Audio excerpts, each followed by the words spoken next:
नमस्कार मित्रों, मैं नीतीश सर। दोस्तों, आज के इस वीडियो में हम सीखने वाले हैं क्लास 9 का फर्स्ट नंबर चैप्टर। जो फर्स्ट नंबर दिया है वास्तविक संख्या, रियल नंबर। अगर आप क्लास 9 में पढ़ते हैं तो ये वीडियो आपके लिए है।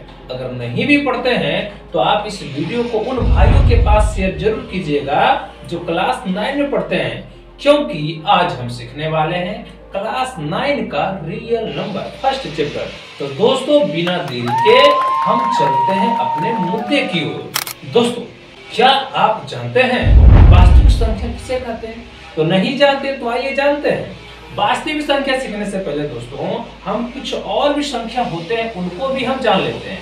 सबसे पहले जानते हैं नेचुरल नंबर, यानी कि प्रकृत संख्या किसे कहते हैं। वास्तविक संख्या जानने से पहले क्या जानेंगे? प्रकृत संख्या। दोस्तों देखिए, प्रकृत संख्या किसे कहते हैं? बड़ा ही सिंपल, बड़ा ही शानदार तरीका से मैं आपको बताऊंगा। रट्टा मारने की जरूरत है नहीं दोस्तों, सीधा दिमाग में डालूंगा। समझना बहुत जरूरी है, समझिएगा। देखिए, इसको इंग्लिश में कहते हैं नेचुरल नंबर। इंग्लिश में क्या कहते हैं? Natural number.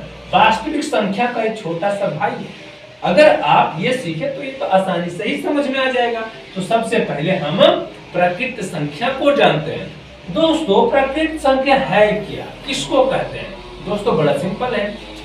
क्या आप बचपन में गिनती पढ़े होंगे? जरूर पढ़े होंगे, काउंटिंग जरूर किए होंगे। तो वही तो प्रकृत संख्या है मित्रों। अगर हम बचपन में 1 2 3 1 2 3 4 तो पढ़े हैं, वही प्रकृत संख्या है। कहने का मतलब गिनती में आने वाली सभी संख्याओं को क्या कहते हैं? उसको प्रकृत संख्या कहते हैं। जैसे गिनती स्टार्ट कहां से होती है? हमने बचपन में पढ़ा है 1 2 3 4, है ना? तो 1 2 3 4 5 यही सब कहलाता है मेरे प्यारे मित्रों प्रकृत संख्या। कितना सिंपल है मित्रों, बड़ी चीज नहीं है। प्रकृत संख्या किसको कहते हैं? जो गिनती की संख्याओं में आती है उसी को हम प्रकृत संख्या कहते हैं। अब आपके प्रश्न में आता होगा, आपके मन में प्रश्न आता होगा, क्या जीरो प्रकृत संख्या है कि नहीं? नो दोस्तों, नहीं। क्या हम गिनती बचपन में जो गिनती पढ़े हैं उसमें जीरो से गिनते थे कि 1 से गिनते थे? तो आपका दिमाग में आता होगा, नहीं ये तो 1 से गिनते थे। तो 1 से जितने 1 से स्टार्ट होते हैं ये अनंत तक जाते हैं, वो सभी संख्या कहलाते हैं प्रकृत संख्या। मजा आया कि नहीं? कितना सिंपल था दोस्तों। अगर आपसे पूछा जाए क्या 45 प्रकृत संख्या? ना, बिल्कुल। क्यों नहीं है? क्योंकि गिनती के अंदर में तो ये आएगा 1 लाख। क्या प्रकृत संख्या? बिल्कुल प्रकृत संख्या है। लेकिन आपसे पूछे जीरो प्रकृत संख्या है मित्रों?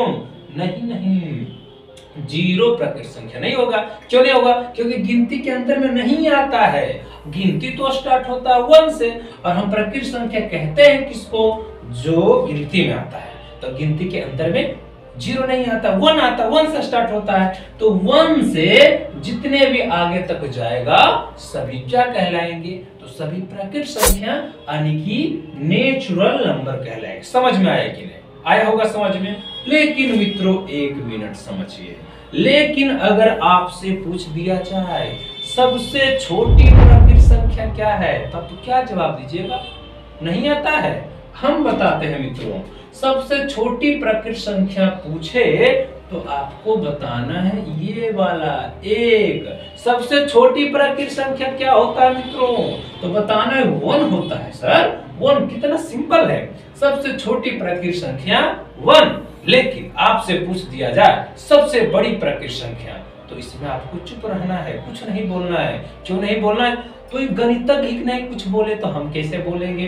यानी कि सबसे बड़ी प्रकृत संख्या ज्ञात ही नहीं है तो हम तो चुप रहेंगे, क्योंकि गणितज्ञ चुप रहे तो हम भी तो चुप रहेंगे। हम बड़ा कौन सा गणितज्ञ है? आया समझे मित्रों?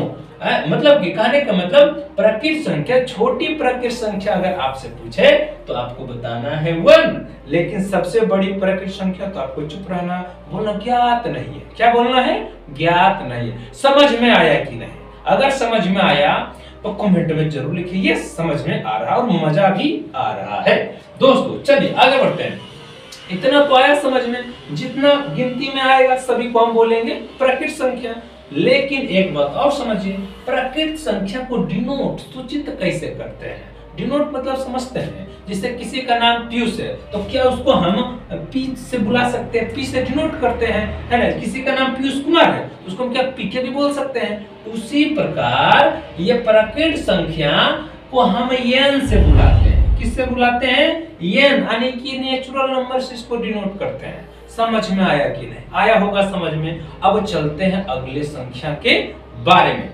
मित्रों अब सीखते हैं पूर्ण संख्या किसको कहते हैं। दोस्तों हमने अभी तुरंत सीखा है प्राकृत संख्या किसको कहते हैं, लेकिन हम तुरंत सीखेंगे अब पूर्ण संख्या किसे कहते हैं। दोस्तों सेकंड नंबर में क्या आ गया आपका? पूर्ण संख्या। दोस्तों इसका नाम से ही आपको पता लग रहा होगा, पूर्ण। पूर्ण मतलब पूरी संख्या, पूर्ण मतलब की पूरी संख्या। इसमें क्या इसका डिफिनेशन क्या है? दोस्तों बड़ा सिंपल है। अगर प्राकृत संख्याओं में जीरो को शामिल करते हैं, प्राकृत संख्या स्टार्ट होता है 1 से, इसमें अगर जीरो अगर डाल देते हैं तो ये बन जाता है पूर्ण संख्या। इसमें क्या डालेंगे? सिर्फ जीरो ही डालना है तो ये बन जाएगा पूर्ण संख्या। प्राकृत संख्या में क्या डालना है? सिर्फ जीरो। प्राकृत संख्या स्टार्ट होता था 1 से, इसी में हम सिर्फ डाल दिए जीरो तो ये बन गया पूर्ण संख्या। हो गया। अगर हम आपसे पूछे कि सबसे छोटी पूर्ण संख्या क्या होता है तो आप क्या बोलेंगे? 1 बोलेंगे? नहीं, 1 तो प्राकृत संख्या है, सबसे छोटी प्राकृत संख्या 1, लेकिन सबसे छोटी पूर्ण संख्या 0 क्या होता है? 0 होता है। आया समझ में कि नहीं? कितना सिंपल है मित्रों। यानी कि पूर्ण संख्या का सबसे छोटी पूर्ण संख्या क्या होता है तो आपको बताना है 0। और मित्रों इसको हम इंग्लिश में होल नंबर कहते हैं। कौन नंबर? होल, पूरा, जिसको हम होल नंबर कहते हैं। इसको डिनोट भी करते हैं W से। आया समझ में आया कि नहीं? यानी कि W से इसको हम डिनोट करते हैं। मित्रों एक प्रश्न और हम तुम आपसे पूछते हैं, क्या 10 प्राकृत संख्या है कि पूर्ण संख्या? तो क्या बताइएगा? तो आपको बताना है पूर्ण संख्या भी है और प्राकृत संख्या भी है। कैसे? क्योंकि 10 तो पूर्ण संख्या में भी आता है और प्राकृत संख्या में भी आता है, तो 10 क्या हो गया? दोनों, पूर्ण संख्या भी और प्राकृत संख्या भी हो गया। आ गया समझ में? अगला अब हम समझते हैं 3 नंबर, पूर्णांक संख्या। कौन संख्या? पूर्णांक संख्या। इसको हम कहते हैं इंटीजर नंबर। कौन संख्या? Integer number. ये कौन सी भला है? तो ये भी सिंपल है मुन्ना, ये भी सिंपल है। पूर्णांक संख्या किसको कहेंगे? इसमें शून्यात्मक मतलब शून्य भी आ जाएगा और ऋणात्मक भी आ जाएगा और धनात्मक भी आ जाएगा, तो सभी संख्याओं को हम कहेंगे पूर्ण संख्या। समझ में आ रहा है कि नहीं? आता है समझ में? तो यस कमेंट में जरूर लिखिए। क्या कहते हैं? ऋणात्मक संख्या। ऋणात्मक मतलब माइनस वाला, माइनस समझते हैं। जैसे कि देखिए माइनस यहाँ हो गया 3, -2, -1, फिर 0, 1, 2, 3, 4, ये आगे तक जाते ही रहेगा। आया समझ में? देखिए सिर्फ ये पूर्ण संख्या में सिर्फ माइनस वाला को अगर हम मिला दिए तो ये बन गया पूर्णांक संख्या। कौन संख्या बना? पूर्णांक संख्या। आया समझ में? पूर्ण संख्या था, इसमें सिर्फ हम ऋणात्मक वाले संख्या को डाल दिए तो ये क्या बन गया? तो ये बन गया पूर्णांक संख्या। समझ में आया कि नहीं? आया समझ में? अगर आपसे पूछा जाए सबसे छोटी पूर्णांक संख्या तो इसमें आपको जवाब क्या देना? कुछ नहीं। पूर्णांक सबसे छोटी पूर्णांक संख्या ज्ञात नहीं है और सबसे बड़ी भी पूर्णांक संख्या ज्ञात नहीं है, लेकिन हम पूर्ण संख्या में सबसे छोटी पूर्ण संख्या जानते हैं कि होता है 0 मेरे मित्रों, होता है। लेकिन ये पूर्णांक संख्या में सबसे छोटा अगर आपसे पूछा तो आपको मुंह बंद करना है, चुप रहना है, क्योंकि इसका ज्ञात ही नहीं है। वैज्ञानिक नहीं मतलब गणितज्ञ नहीं ज्ञात कर पाए, क्योंकि ये देखिए अनंत तक जाएगा। तो अनंत मतलब क्या? अनंत तो जाते ही रहेगा, है। इसलिए इसका सबसे छोटी पूर्णांक संख्या हम नहीं ज्ञात कर सकते हैं और इसका बड़ी भी पूर्णांक संख्या ज्ञात नहीं कर सकते हैं। ये अपरिमित रूप से आगे बढ़ाई जा सकती है, जितना भी जा सकता है, और इधर भी हम बढ़ा सकते हैं, पूरा बढ़ा सकते हैं। समझ में आया कि नहीं? ये दोनों में समझ में आ रहा है। लेकिन हम आपसे पूछते हैं इसको अच्छा डिनोट कैसे करते हैं? आई से डिनोट करेंगे? नहीं, इसको हम जेड से, ये अलग हो गया, ये अलग से ही हमको डिनोट करते हैं। इसको हम जेड से क्यों करते हैं दोस्तों? पूर्णांक संख्या को हम जेहलीन शब्द से,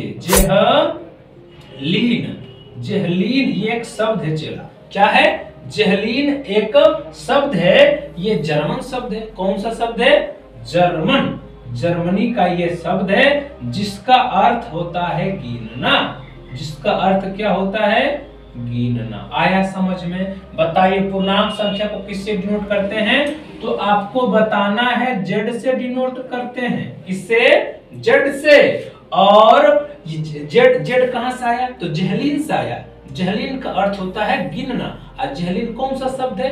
तो जर्मनी, यानी कि जर्मन शब्द है। जेहलीन जर्मन शब्द है, यानी कि जेड अगर लिख दें और इसमें हम लिख सकते हैं -3, -2, -1, 0, 1, 2 आगे तक जाएगा और इधर भी आगे तक जाएगा। समझ में आया कि नहीं? अब हम आपसे पूछते हैं, बताइए इसमें 0 कौन संख्या? तो आप क्या बताइएगा? तो 0 पूर्ण संख्या भी है और पूर्णांक संख्या भी है। क्यों है? क्योंकि पूर्ण संख्या में भी 0 आता है और पूर्णांक संख्या के अंदर में भी 0 आता है। तो ऐसा बोल सकते हैं कि एक पूर्ण संख्या को हम पूर्णांक संख्या भी कह सकते हैं। पूर्ण संख्या को पूर्णांक संख्या भी कह सकते हैं, क्योंकि इसके अंदर में पूर्ण संख्या भी समाया है और प्रकृत संख्या भी समाया हुआ है। इसलिए एक पूर्णांक संख्या को पूर्ण संख्या और प्रकृत संख्या भी कह सकते हैं। क्यों? इसको इसके अंदर में समाया हुआ है। जैसे अगर हम आपसे पूछते हैं कि 3 बताइए कौन संख्या है, तो ये तो पूर्ण संख्या भी है और पूर्णांक भी और प्रकृत संख्या भी है, क्योंकि गिनती में आता है 3 और पूर्ण में भी आता है और पूर्णांक में भी आता है। आया समझ में? यानी कि ये 3 जो है तीनों हो गया, मतलब पूर्ण संख्या, पूर्णांक संख्या और प्रकृत संख्या भी हो गया। इतना आया समझ में? लेकिन इसमें एक अंतर यही आया कि इसमें प्लस वाला भी आ गया, 0 भी आ गया और माइनस वाला भी आ गया।